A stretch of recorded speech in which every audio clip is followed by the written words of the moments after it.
Magandang umaga po sa lahat. To all our GZF Northwest family and friends, kamusta po kayo? And we love that you're here today. And we are so blessed to see you all worshiping with us. Amen? And why don't we take this time po to greet all our fellow brothers and sisters this morning? So may I encourage you to roam around and then shake the hands of our brothers and sisters in the Lord.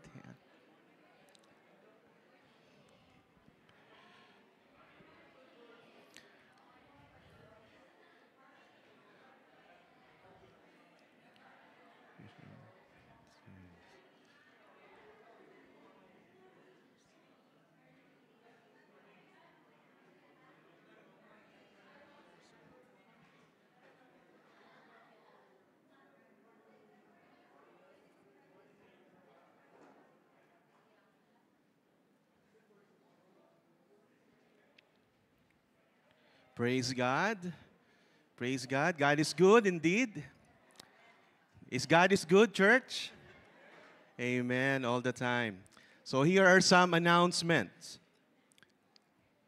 So we have set up an appreciation board at the foyer so we can write and pin notes for fellow brothers and sisters in the church family. So let's take this opportunity to appreciate, encourage, and honor one another.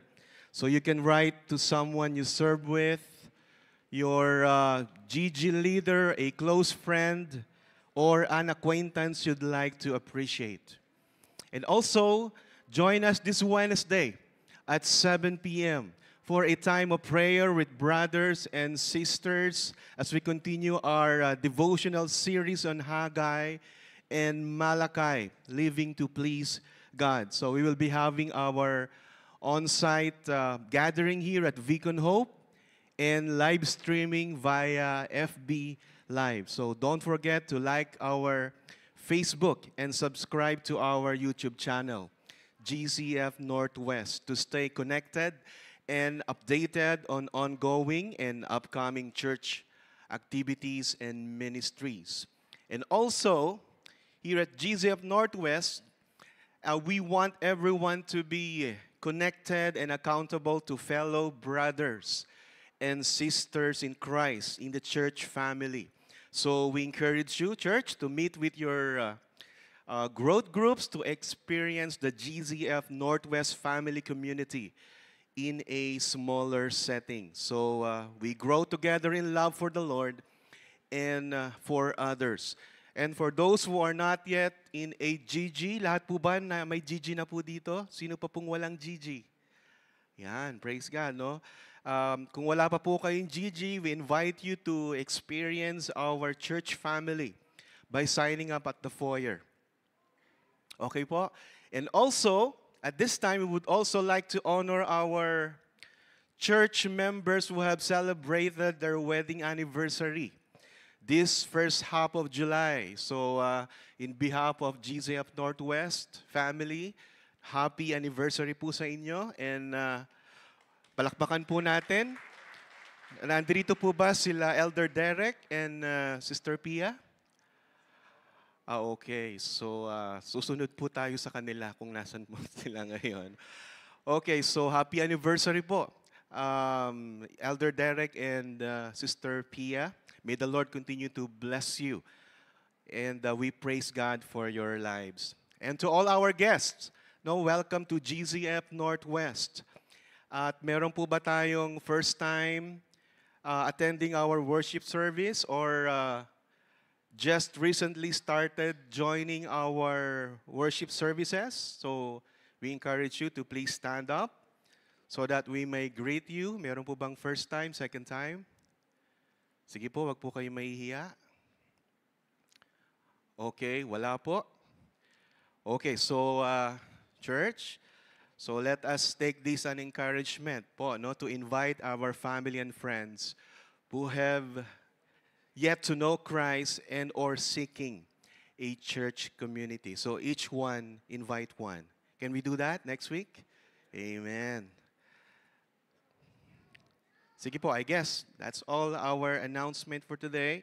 Please join me as I pray. Let's commit this time to the Lord. Our Heavenly Father, we come before you today with a grateful heart. And thank you, Lord, for gathering us here to glorify your name. Lord God, we ask for your Spirit to lead us, Lord, as we worship you today. Lord God, open our hearts and our minds to receive your word today. And may everything we do will bring glory to your name. In Jesus' name we pray. Amen and amen.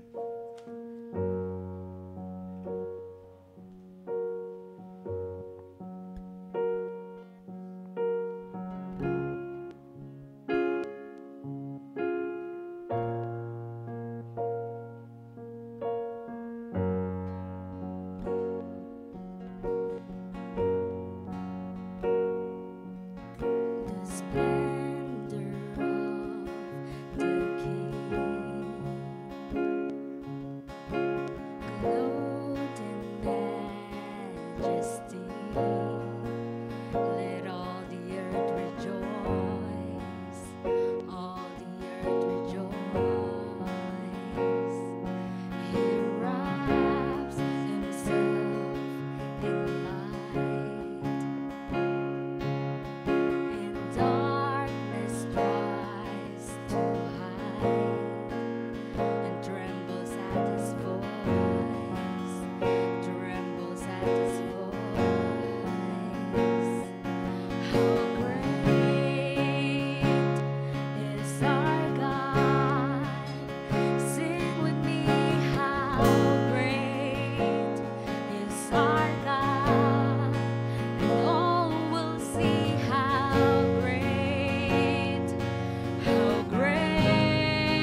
praises. Good morning, church. Again, welcome to all our GCF Northwest family and friends.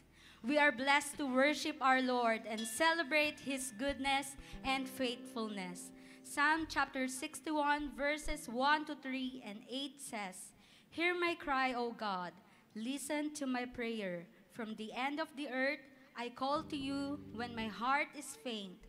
Lead me to the rock that is higher than I. For you have been my refuge, a strong tower against the enemy. So will I ever sing praises to your name as I perform my vows day after day. Let us enjoy His presence and worship His name this morning."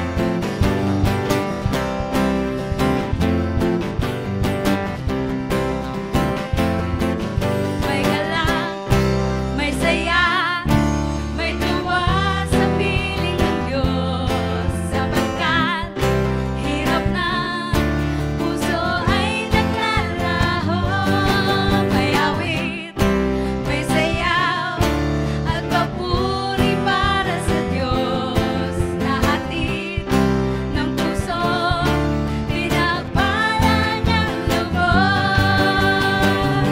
Handog niya ay kapayapaan, handog niya ay kagalakan, handog niya ay kalakasan, sa bawat pusong napapagal. Kaya't ang awit ng papuri, awit ng pasasalamat, at ang awit ng pagsamba ay para lang sa Kanya. Palakpakan po natin ang ating Panginoon. May galak, may saya, may tuwa sa piling ng Diyos, sapagkat hirap ng puso ay naglalaho. May awit, may sayaw, at papuri para sa Diyos, na hatid ng puso, pinagpala niyang lubos. Handog niya ay kapayapaan, handog niya ay kagalakan, handog niya ay kalakasan, sa bawat pusong napapagal. Kaya't ang awit ng papuri, awit ng pasasalamat, at ang awit ng pagsamba. Handog niya ay kapayapaan, handog niya ay kagalakan, handog niya ay kalakasan, sa bawat pusong napapagal. Kaya't ang awit ng papuri, awit ng pasasalamat, at ang awit ng pagsamba ay para lang sa Kanya, ay para lang sa Kanya, ay para lang sa Kanya, ay para lang sa Kanya. Palakpakan po natin ang ating Panginoon. Tunay na may galak at saya sa piling niya. Amen po ba? Kaya't nararapat lamang na pasalamatan natin siya sa kanyang grasya, sa kanyang pagpapatnubay sa ating mga buhay.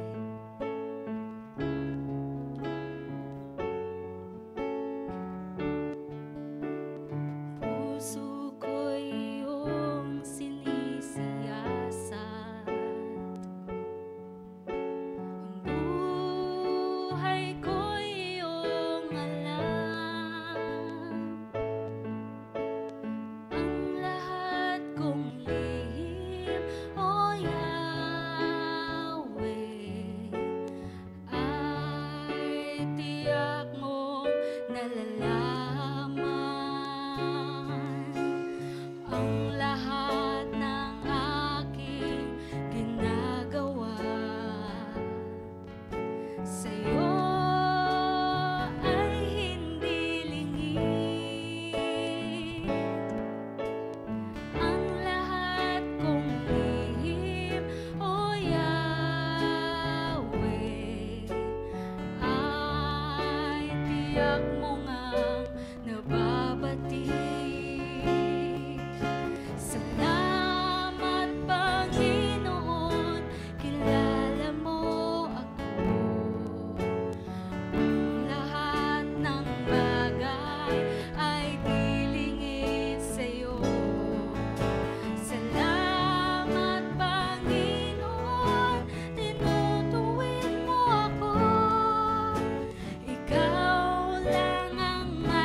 worship para sa ating Panginoon. Thank the Lord with a grateful heart and song of praises.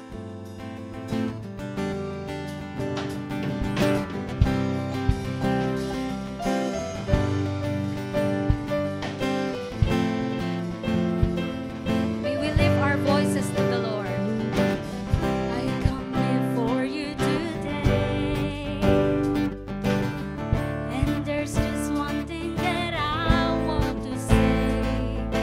Thank you, Lord. Thank you, Lord, for all you've given to me, for all you've given to me, for all the blessings that I cannot see. Thank you, Lord. Thank you, Lord. With a grateful heart, with a song of praise, with an outstretched arm, I'll bless your name. Thank you, Lord. I just want to thank you, Lord. Thank you, Lord. I just want to thank you, Lord. Thank you, Lord.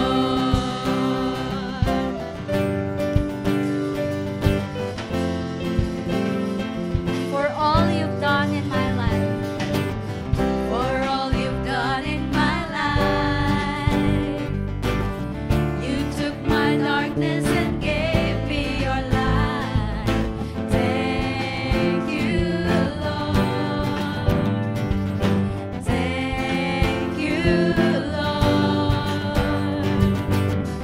You took my sin and my shame. You took my sickness and healed all my pain. Thank you, Lord. Thank you, Lord. With a grateful heart, with a song of praise, with an outstretched arm, I'll bless your name. Thank you, Lord. I just want to thank you, Lord.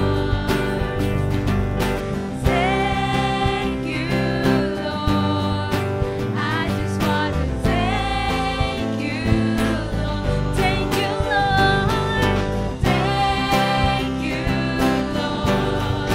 I just want to thank you, Lord. Thank you, Lord. I just want to thank you, Lord. Thank you, Lord. May we take this time to thank the Lord for all the blessings that He had given to us.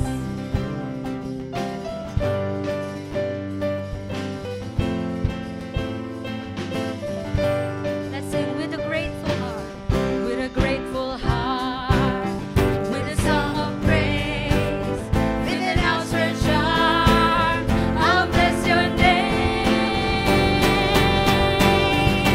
Thank you, Lord. I just want to thank you, Lord. Thank you, Lord. I just want to thank you, Lord. Thank you, Lord. Thank you, Lord. I just want to thank you, Lord. Thank you, Lord. I just want to thank you, Lord. Thank you, Lord.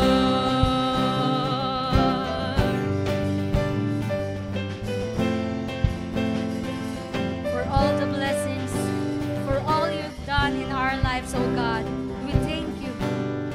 Thank you, Lord.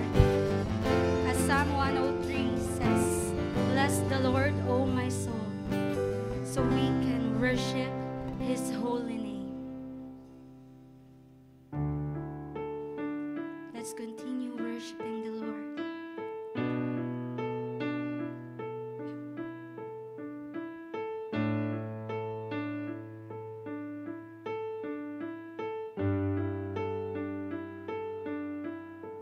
All my words fall short.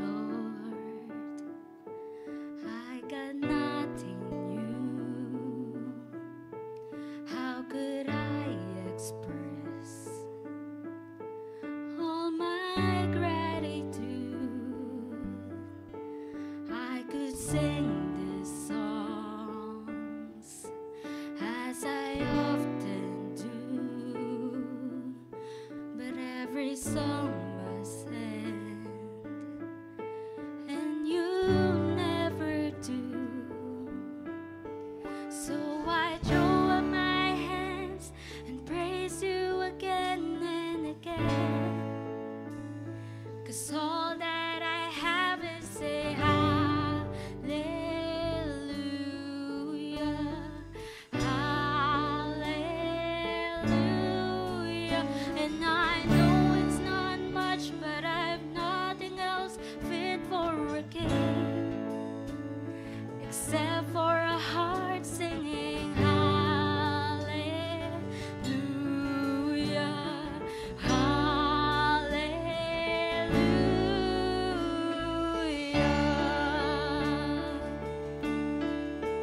I've got one response. I've got just one move.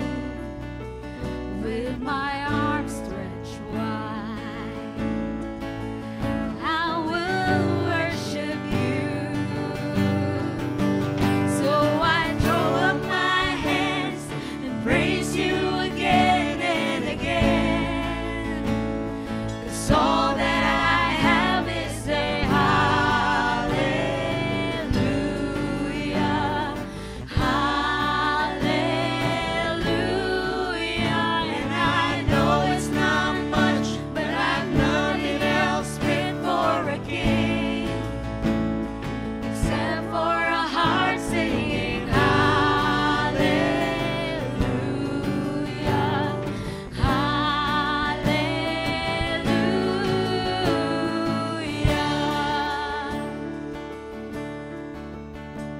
So come on, my soul, oh, don't you get shy on me. Lift up your song, 'cause you've got a lion inside of those lungs. Get up and praise the Lord. Oh, come on, my soul. Oh, don't you get shy on me. Lift up your song, 'cause you got a lion inside of those lungs. Get up and praise the Lord.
deserves. Amen. Amen. May you all be seated. Let's continue in that attitude of worship and thanksgiving to our God as we come together right now in prayer. So if you have a prayer request, you have come with a burden in your hearts, or even with a praise to our Lord, this is our time to share it to one of our leaders so that we can pray for you. We can pray for you and we can pray with you. So if you have a prayer request and praise items, may I request that you please stand where you are and move to the aisle closest to you so that one of our leaders will be able to approach you and pray for you and pray with you.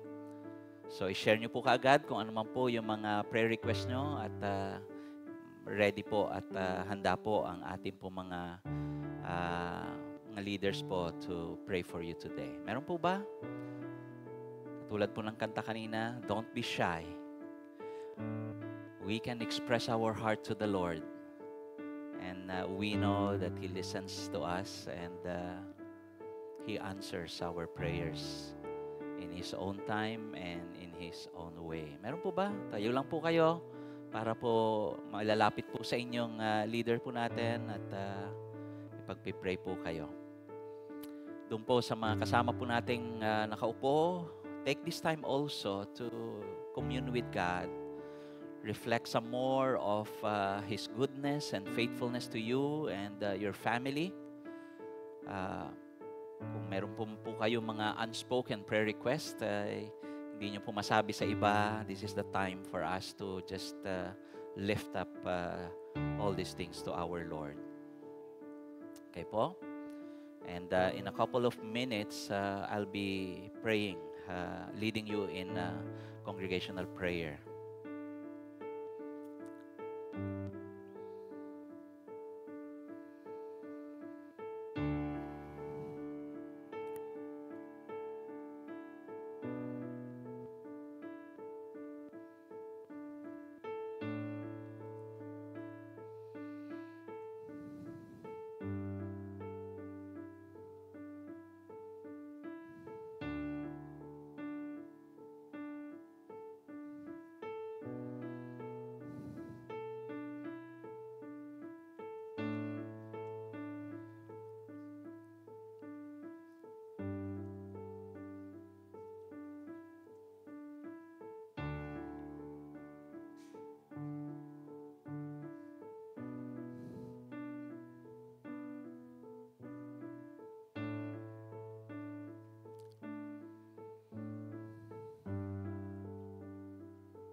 Rejoice in the Lord always. Again, I will say rejoice. Let your reasonableness be known to everyone. The Lord is at hand. Do not be anxious about anything, but in everything by prayer and supplication, with thanksgiving, let your request be made known to God. And the peace of God, which surpasses all understanding, will guard your hearts and your minds in Christ Jesus. Lord God, we thank you for the reality, for this truth that you have given to us from your word. We rejoice because you are with us. You are our God who continues to be faithful. You are our loving God who never fails to show it to your children. And as one family together with our friends who are here with us, thank you, Lord God, for making your presence felt and experienced by all of us today. And our hearts are just full of gratitude. Lord, marami pong mga agam-agam sa puso po at sa isipan ng ilan po sa amin. Pero salamat dahil ikaw po ang Diyos na po pwede po naming tawagan sa lahat ng oras. Ikaw po ang dumirinig at tumutugon sa lahat ng mga panalangin ng iyo pong mga anak na taimtim na lumalapit po sa inyo. That's the reason why, Lord God, we can continue to praise and thank you for all the good things that you have done and shown in our lives. And even, Lord God, we trust in your promises that you will continue to provide for all our needs, whether they are material needs, emotional, or spiritual. Alam po namin na ikaw po ang nagbigay ng lahat ng kaloob para po kami ay makapagpatuloy at makapamuhay, Panginoon, na may kabanalan at masunod po ang layunin mo sa buhay namin. At nawa, Panginoon, sa aming pong patuloy na pagsamba sa inyo, ikaw po ang mangusap po sa aming mga puso. Ano man po yung mga kailangan pong ayusin sa aming mga puso. O Banal na Espiritu, ikaw po ang kumilos po sa bawat isa. Ikaw po ang nakakaalam ng higit sa lahat ng nasa buhay namin at nasa paligid namin at anuman po ang mangyayari sa kinabukasan. Kaya lahat po ng papuri, lahat ng pasasalamat ay sa iyo lamang po, Panginoon. Sa pangalan po ng aming Panginoong Yesus. Amen at amen.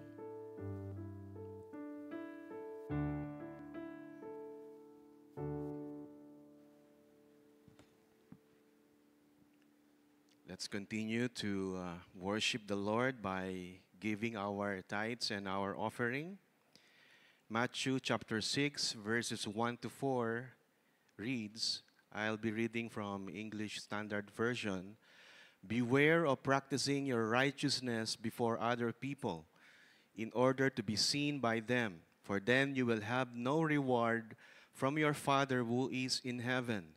Thus, when you give to the needy, sound no trumpet before you, as the hypocrites do in the synagogues and in the streets, that they may be praised by others. Truly, I say to you, they have received their reward. But when you give to the needy, do not let your left hand know what your right hand is doing, so that your giving may be in secret, and your Father who sees in secret will reward you. As we give to the Lord this morning, our tithes and offering, may we focus on God as our only audience. He is the only one who can see our hearts as we worship Him through giving back a portion of our blessings. And may He sees your heart as a genuine and cheerful in taking part to support His church and ministries. So for those who would like to give their tithes and offerings through bank or e-wallet transfers, so the church account details are flashed on the screens. So you may get, and also you may get envelopes as needed at the foyer before the start of the worship service or from our giving boxes. Sa mga boxes po, meron pong envelope doon, nasa baba.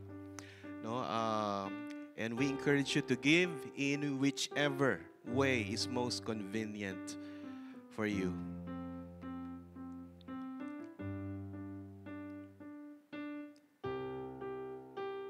So, please join me as we pray. Lord God, salamat po. And we acknowledge, Lord, that you are the source of everything, Lord. Panginoon, pagpalain mo po, Panginoon, ang mga kapatid kong magbibigay po ngayon. Continue to bless them, Lord. And for those who will not give today, Lord, I pray for same blessing for them so that they will experience the joy of giving to you. Again, Lord, we give you all the glory and honor. This is our prayer in Jesus' name. Amen and amen. So you may now give your tithes and offering to the Lord.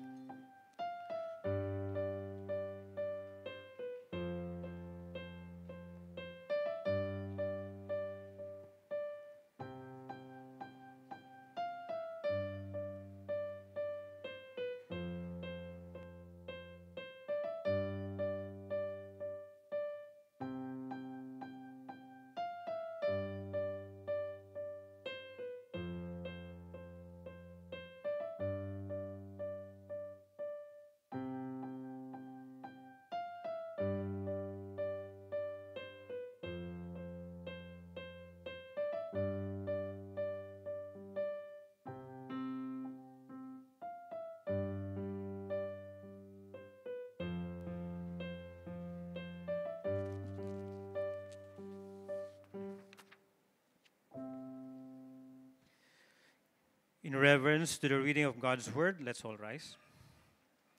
Our scripture today is found in Esther chapter 8, verses 1 to 8 from the English Standard Version. Let's all read together. On that day, King Ahasuerus gave to Queen Esther the house of Haman, the enemy of the Jews, and Mordecai came before the king, for Esther had told what he was to her. And the king took off his signet ring, which he had taken from Haman, and gave it to Mordecai. And Esther set Mordecai over the house of Haman. Then Esther spoke again to the king. She fell at his feet and wept and pleaded with him to avert the evil plan of Haman, the Agagite, and the plot that he had devised against the Jews. When the king held out the golden scepter to Esther, Esther rose and stood before the king. And she said, "If it please the king, and if I have found favor in his sight, and if this thing seems right before the king, and I am pleasing in his eyes, let an order be written to revoke the letters devised by Haman the Agagite, the son of Hammedatha, which he wrote to destroy the Jews who are in all the provinces of the king. For how can I bear to see the calamity that is coming to my people? Or how can I bear to see the destruction of my kindred?" Then King Ahasuerus said to King Esther and to Mordecai the Jew, "Behold, I have given Esther the house of Haman, and have hanged him on the gallows, because he intended to lay hands on the Jews. But you may write as you please with regard to the Jews, in the name of the king, and seal it with the king's ring. For an edict written in the name of the king and sealed with the king's ring cannot be revoked." May the Lord bless the reading of his word. You may now take your seats. Let us prepare our hearts and minds as we listen to God's words this morning. Thank you. Good morning. It's great to see all of you once again. As we start our sermon this morning, I would like to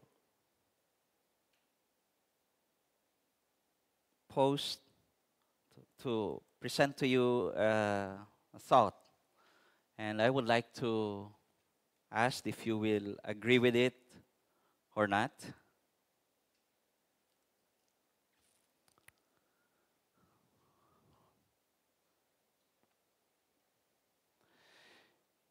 Many people seek and aspire for success. We pursue promotion and privileges in life. Who agrees to these statements? Yes. Maraming naniniwala sa akin. Ito po ang katotohanan na marami po sa atin gusto po ng kaginhawaan, ng pagpapala. Hindi lang po simpleng pagpapala, pero gusto po natin ng mas marami kesa yung meron na po tayo. In the same way, many lives were also destroyed by success, not by struggles. Many people who go through struggles and become better individuals. And yet, when the same people experience the blessings of comfort and privileges, they change from being a good person into a bad one. There is nothing inherently wrong with aspiring for success, for gaining more influence or power or position and blessings from our Lord. But do we have a life that is ready to live out this success? Or are we ready to handle promotions and power and experience these blessings of privileges? Do we have the character that can withstand the destructive pride that power and promotion usually bring? Yan po yung kailangan po nating tanungin. at hilingin po sa Panginoon. Kung tayo po ay nag-a-aspire ng higit sa meron po tayo ngayon, ang mas kailangan po nating ihanda siguro sa ating puso ay, ready po ba akong tumanggap ng ganito pong pagpapala sa ating Panginoon? Dahil marami pong buhay ang nasisira pagka pinagpala po at meron na po silang mga blessings, nawawala po sila sa Panginoon. Lumilihis po sila ng landas. Nag-iiba po yung kanila pong character at pananaw po sa buhay. At nakakalungkot po, sa ating mga Kristiyano, pati po yung pananampalataya sa Panginoon ay nawawala. So the question is, do we have the character that can withstand the destructive pride that power and promotion usually bring?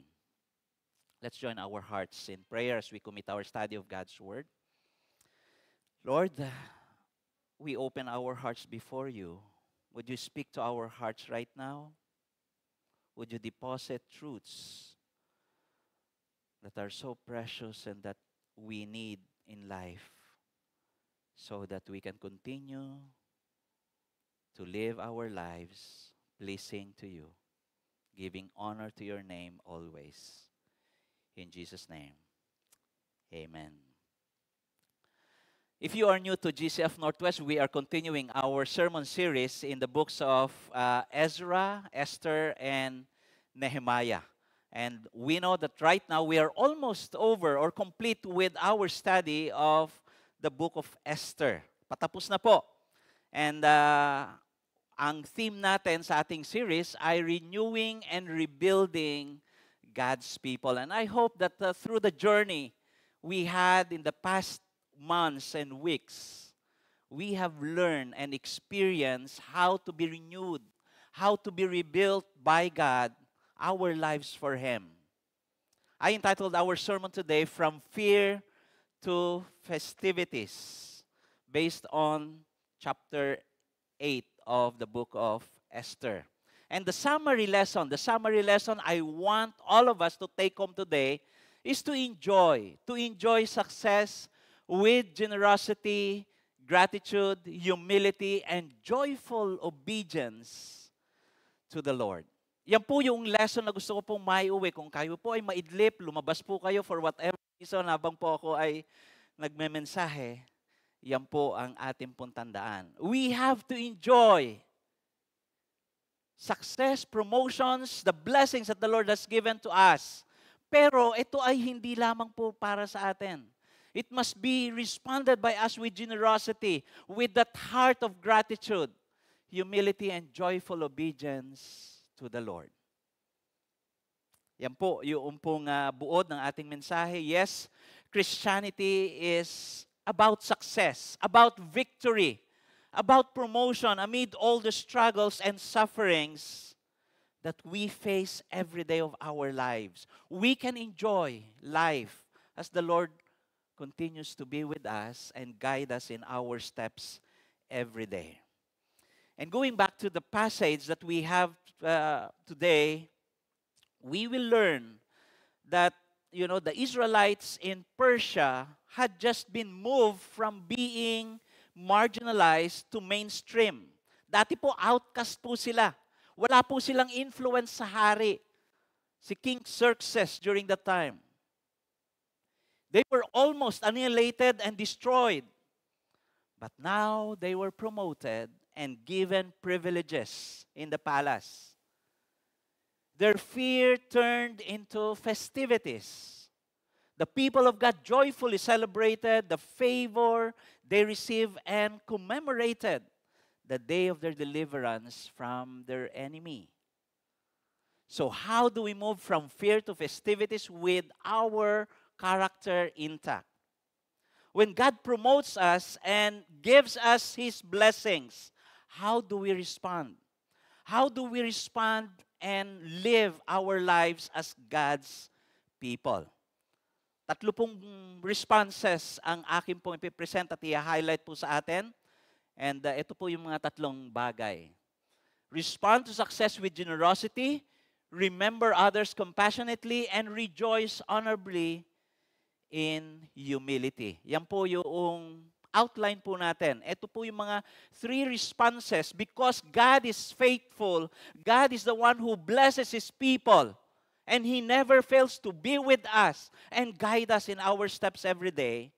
We have to respond properly in a way that God will be pleased in our lives and responses. So let's go to the first one.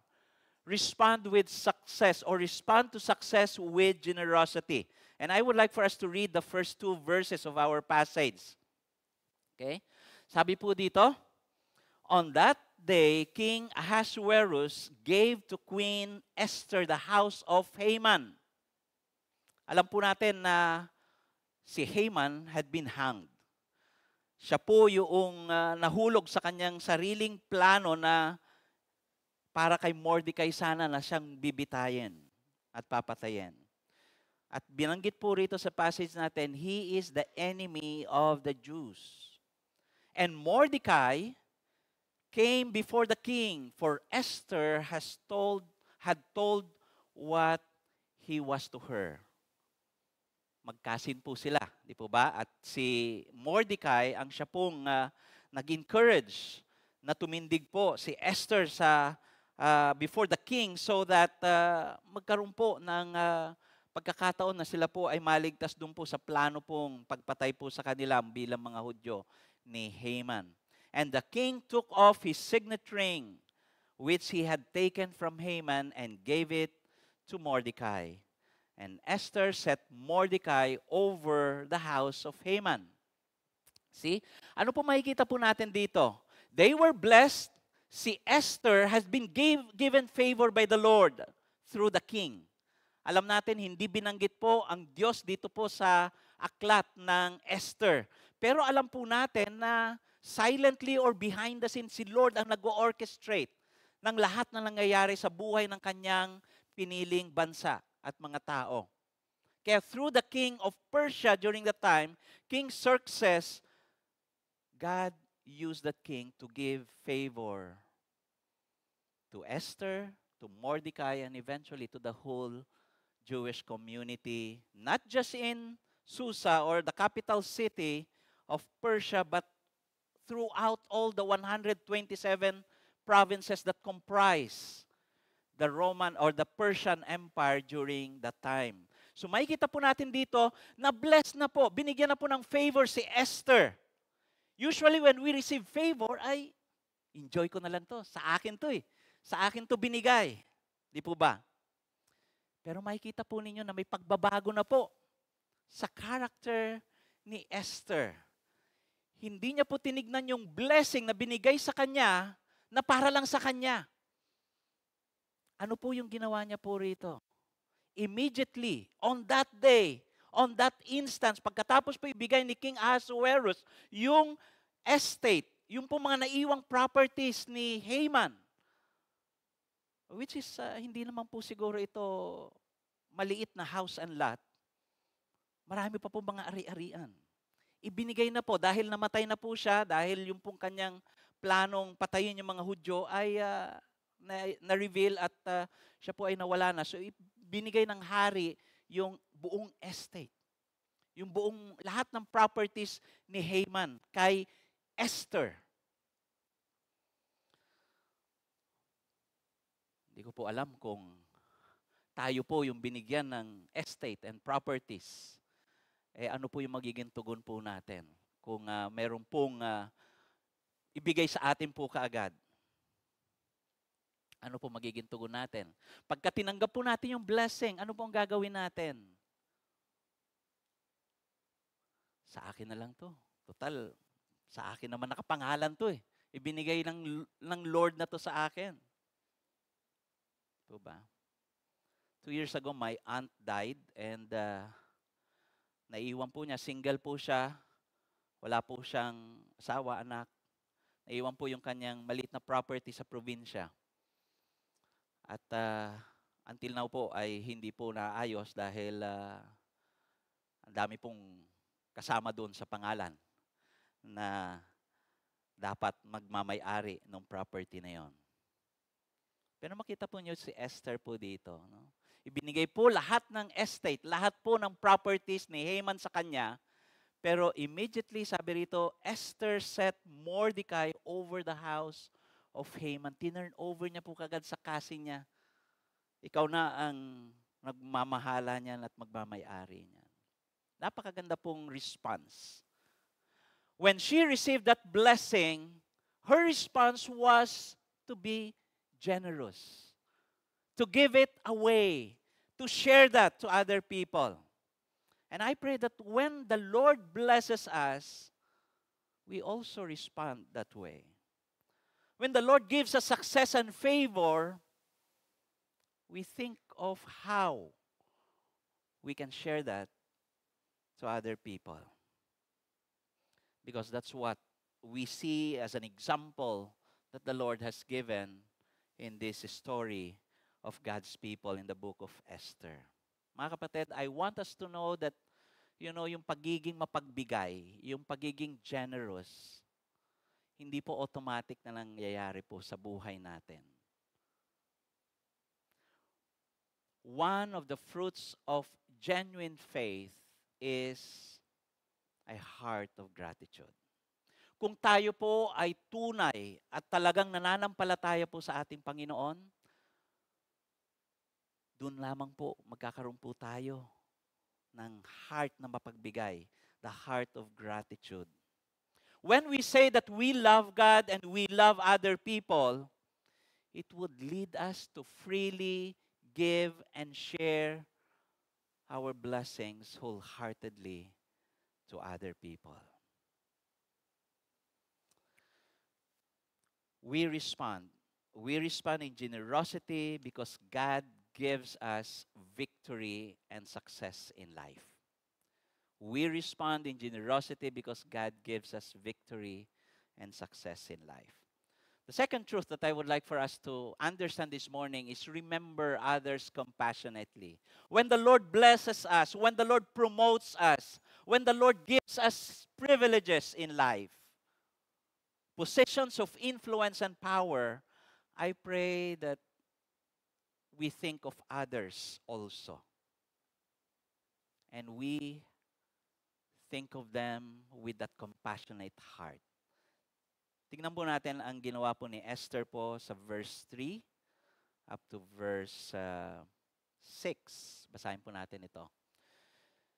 Then Esther spoke again to the king. She fell at his feet and wept and pleaded with him to avert the evil plan.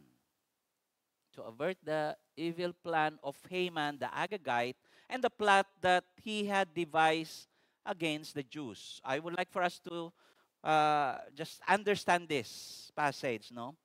Bagamat po si Haman ay namatay na,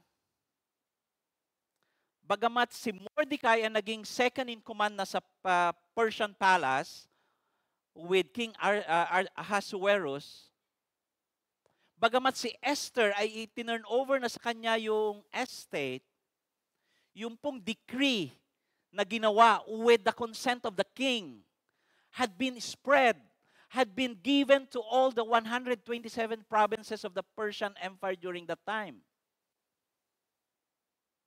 So, yung batas ay nandun pa rin. So, hindi pa po sila totally safe and delivered. Although alam natin, yung favor ng king ay nalipat na kay Esther and kay Mordecai and even to the Jews. However, there is a complication with this. Ang batas po ng hari during that time, once na naibigay po yan, once na na-selyuhan na signature niya at naipahayag na, naibigay na sa lahat ng mga tao at mga cities, hindi na po pwedeng i-revoke yan. Okay? Hindi po pwedeng palitan. So yun po yung complication dito ng sitwasyon po nila Esther, ng Mordecai, and also the whole Jewish community. So anong gagawin po nila? Sabi po rito, when the king held out the golden scepter to Esther, Esther rose and stood before the king. And she said, if it please the king, and if I have found favor in his sight and in the king, and the thing seems right before the king, and I am pleasing in his eyes, let an order be written to revoke the letters devised by Haman the Agagite, the son of Hamadatha, which he wrote to destroy the Jews who are in all the provinces of the king. Sabi po rito sa verse 6, for how can I bear to see the calamity that is coming to my people? Or how can I bear to see the destruction of my kindred? So andun pa rin yung banta, andun pa rin yung threat and danger for them to be destroyed as one community or all the people that are in the whole Persian Empire. So nakita po natin yung heart po ni Esther po rito. I just would like us to picture na Esther is already living in a position of privilege. Komportable na po siya sa palace.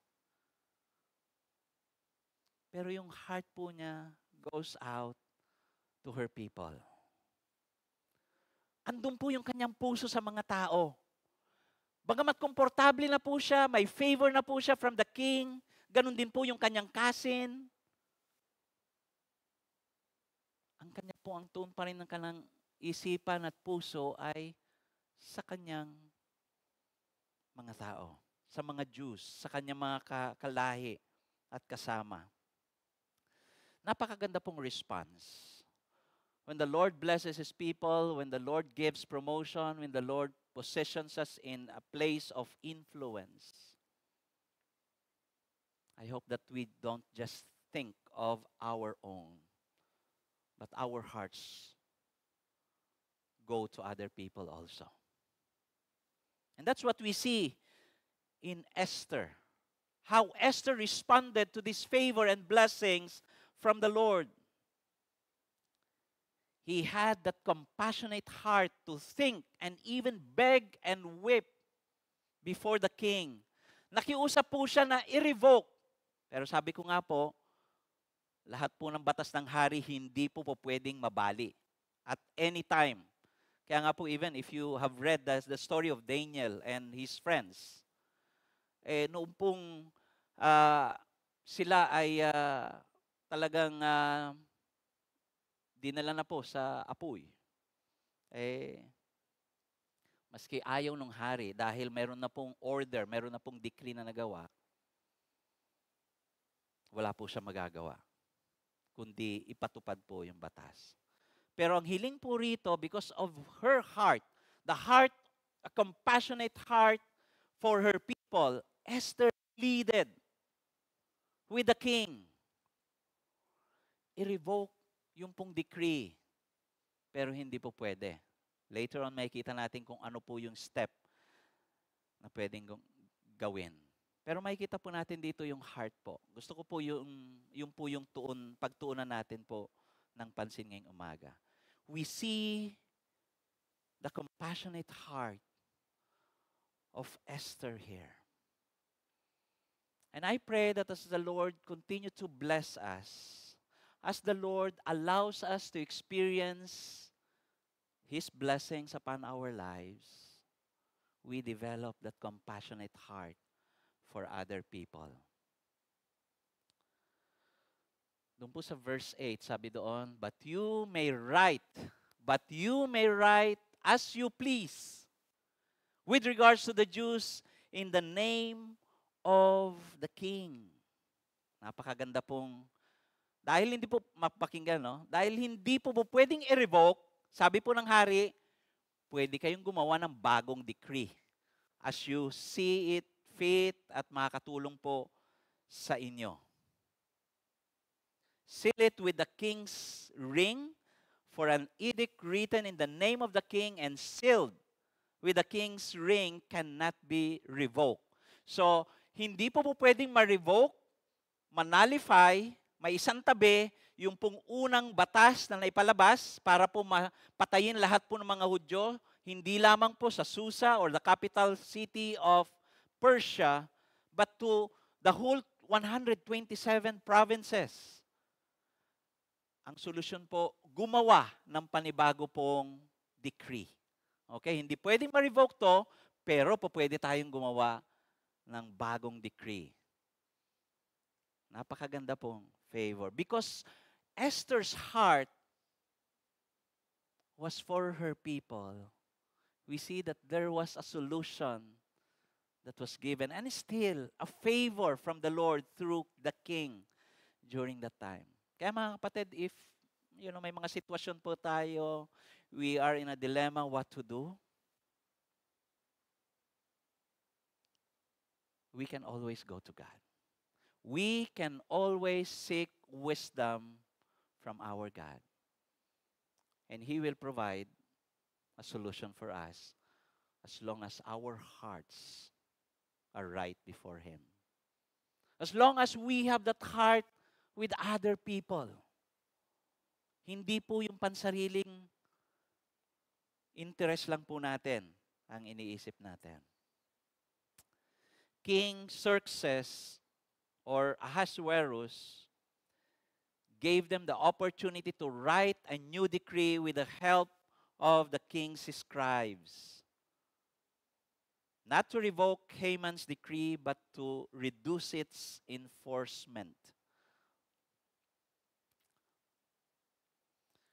A grateful heart leads to a passionate generosity for God and compassion for people.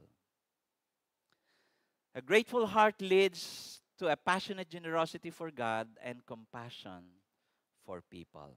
Okay po, pangatlo pong katotohanan na response dapat natin when the Lord blesses us.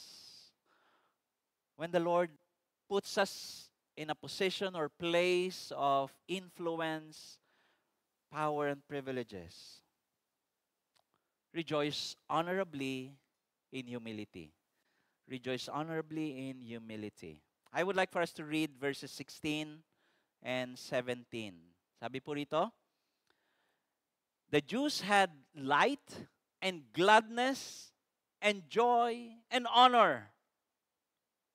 And in every province and in every city, wherever the king's command and his edict reached, there was gladness and joy among the Jews, a feast and a holiday.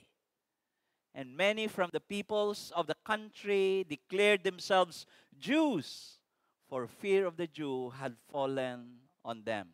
Okay? Again, just to provide you a context po rito. No?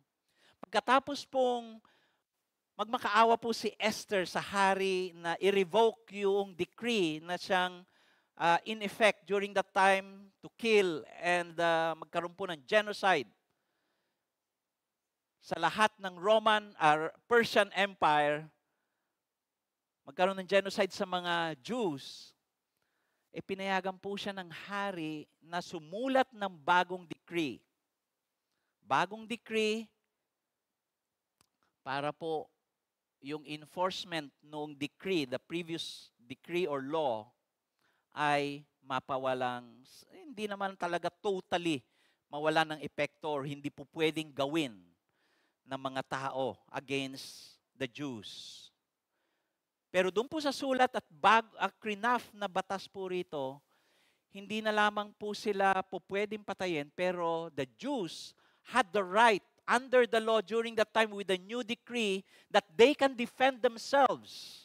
Hindi na po sila at the mercy of the people that would like to kill them and destroy them.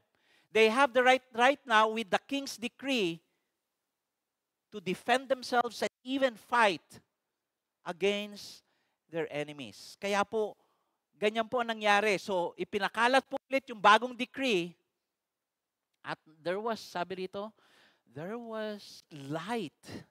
There was light. They can see the light right now from the darkness. Nakikita na po nila yung safety from the danger of being destroyed. Meron na po silang peace of mind. And they have celebrated with gladness, joy, and honor. Nakakatuwa po, no? I don't know about you, but when we are going through tough times in life, when we are going through dangers, threats to our lives, and even to our properties, hindi po tayo mapakali, di po ba? Wala po tayong peace of mind, no? Hindi po tayo makatulog sa gabi. Marami po tayong mga inaalaala at iniisip. Pero when we understand that God is with us, when we realize that God's blessing will always be upon His children who have that right heart for Him and for other people, hindi man po natin totally na-experience pa yung answer, hindi pa natin natatanggap yung answer ng Panginoon sa ating po mga panalangin, we can sleep tight at night. We can be secured with the truth that God will never leave us nor forsake us. If we need wisdom, sabi ni James, ask wisdom from the Lord, who gives generously. Hindi po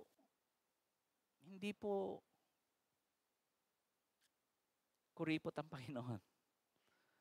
Hindi po kuripot ang Panginoon sa Kanya pong pangangalaga, pagkalinga, at pagbibigay ng pangangailangan po ng Kanya pong mga anak. Those are truths that we can continually or repeatedly read from His Word, from the Bible. And this is what we can see and learn from the life of Esther. Hindi po madali po yung pinagdaanan nila as a nation. And even during this time, they're on the verge of still being destroyed. Wala pa po yung complete deliverance nila. Next week po, attend po kayo para makita po natin kung ano pong magiging ending. Okay? Huwag po kayong absent. They had a hard battle. They experienced struggles as people of God. And yet, we see here that they begin to celebrate joyfully, with honor, and also in humility. So, sa ating pong mga milestones sa buhay, mga blessings sa atin sa buhay, hindi po masama mag-celebrate. Tuwa po tayo, magpasalamat po sa Panginoon. Maging maingat lamang po tayo na ito po, kasi makikita po natin dito, sabi ay with gladness and joy and honor. Paano kaya yon? I just propose two things so that we can rejoice and celebrate with honor and in humility. Okay? The first one is your celebration must reflect your faith in God.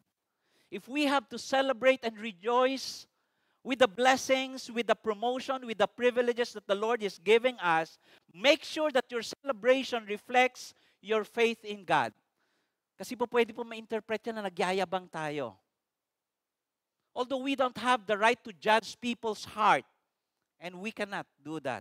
We don't have the ability and capacity for that. But make sure when we celebrate as the people of God, yung mga pagkain, yung lugar, yung mga damit, yung mga bagong bahay, minsan, di ba, nakikita natin sa mga post. Tayo po, dito po sa GCF Northwest, meron po tayong usapan.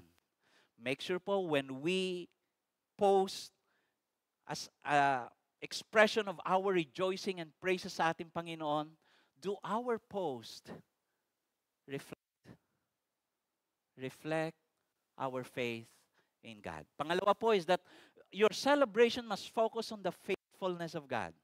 Okay? Hindi lamang po yung faith, but makikita ba ng tao, makikita ba ng mga titingin sa ating mga accounts na truly God is faithful to our sister. Truly, God is faithful to our brother and to this family. We can celebrate with honor and in humility if our celebrations and rejoicing reflect our faith in God and will lead people or point people to the faithfulness of God in our lives. In conclusion, be reminded that Queen Esther started in an unpleasant situation and corrupt environment. With the encouragement of her cousin Mordecai, she learned to stand up with courage for her conviction. She continued with commitment to generosity and compassion for her people. Her character changed from doubt to faith. With God's sovereign favor, her fear turned to faith and ended with joyful and honorable festivities. Again, mga kapatid, when the Lord blesses us, when the Lord gives us promotions and privileges, when He places us in a position of power and privileges, please understand that this is not just for us to enjoy. His purpose is for us to be a blessing also to other people. His purpose is for us to be a blessing to more people when the Lord blesses us. Enjoy success with generosity, gratitude, humility, and joyful obedience to our Lord. Yan po yung pong lesson na gusto ko pong maintindihan at maiuwi po natin sa ating pong pagtatapos po ngayong umaga. So how do we apply this? There are just brief application that I would like for us to take note of. So be generous with your blessing, mga kapatid. Sabi ko nga po, kung binigyan po kayo ng Panginoon ng pagpapala na more than what you need, alam natin, ang purpose ng Panginoon is mag-share po tayo at maging blessing din po sa iba. And of course, be thankful for your privileges. Andun po yung gratitude. Andun po yung thankfulness sa atin palagi. And again, be compassionate with those who are struggling. Alam po natin na tayo man po ay mga nararamdaman, natatanggap natin yung mga blessing, always think of others dahil meron po mga nag-struggle pa rin. And then last but not the least, be obedient with your calling from the Lord. Continue to obey the Lord in what He had called you to be and to do. Hindi po porket pinagpala po tayo, titigil na po tayo. I pray that we will continue to have that joyful obedience to our Lord sa patuloy niya pong pagpapala po sa atin. As we sing this song, I would like for us to understand that hindi po lahat ng tao nararanasan po ngayon yung mga pagpapala, yung mga privileges, yung mga promotion na inyo pong tinatanggap. Pero dun sa mga nag-struggle po ngayon, I would like to assure you from the Word of God that God knows what you're going through. He knows how difficult your problem is. Pero may solusyon po ang Panginoon. Gusto po ng Panginoon na po tayong mapagpasalamat po sa Kanya habang pong hinihintay yung Kanyang pagpapala. So let's sing this song, and I would like for us to just reflect on the lyrics of this song and the truths that we have received. And then I'll be coming back to close this segment in prayer.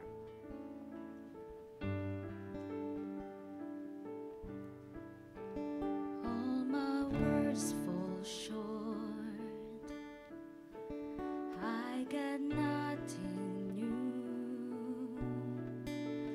How could I express all my gratitude?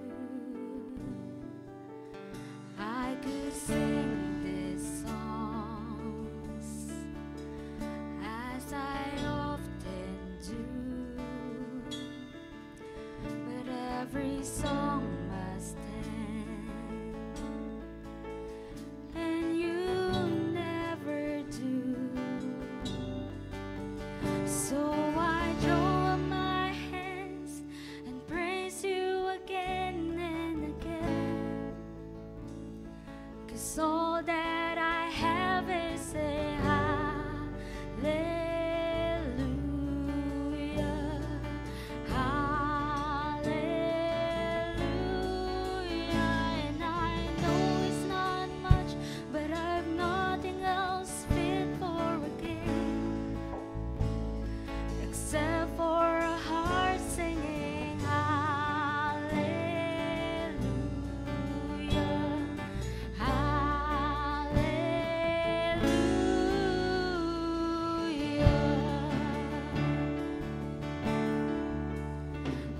got one response. I've got just one move. With my arms stretched wide, I will worship you. So I throw up my hands and praise you again and again. 'Cause all that I have is a hallelujah,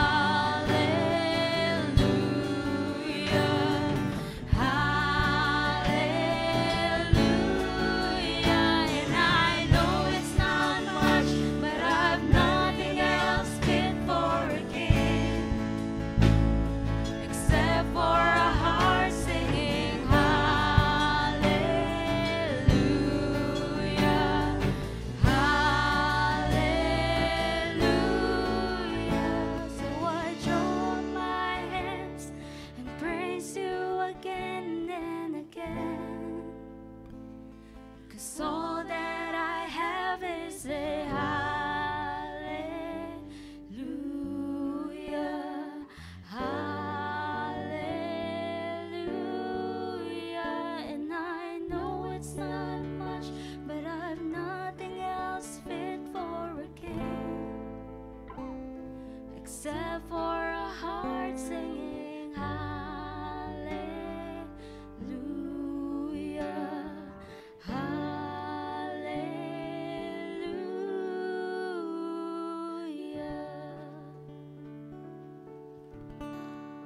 What did the Lord deposit in your hearts today? To those who have received blessings from the Lord, promotions, privileges, I want us to continue to enjoy,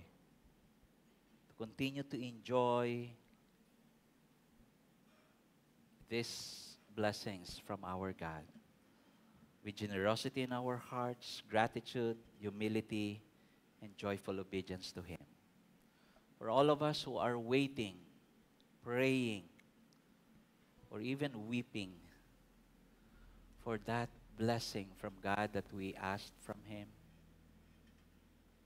continue to be in that posture of humility and even gratitude to our God, knowing that He hears your prayers. He understands your heart. Let's pray together. Lord, salamat po dahil Ikaw po ang siyang Diyos na kasama namin sa hirap at ginhawa, more than the people that we love so much, more than the people that are with us today. We know that You are the one who will never fail. You will always be true to Your words. You will never forsake us nor leave us. And I pray, Lord God, that we will continue to enjoy what we have right now, because these are all blessings from You. And we continue, Lord God, to be thankful to You, because You are our God who continue to give gifts that are good, that will help us to be godly, to be generous to all people around us. We pray all this in Jesus' name. Amen and amen.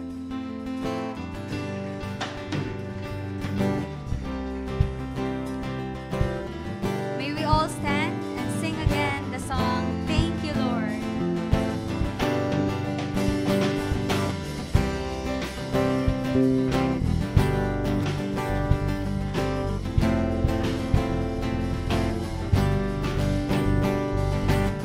I come before You today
blessed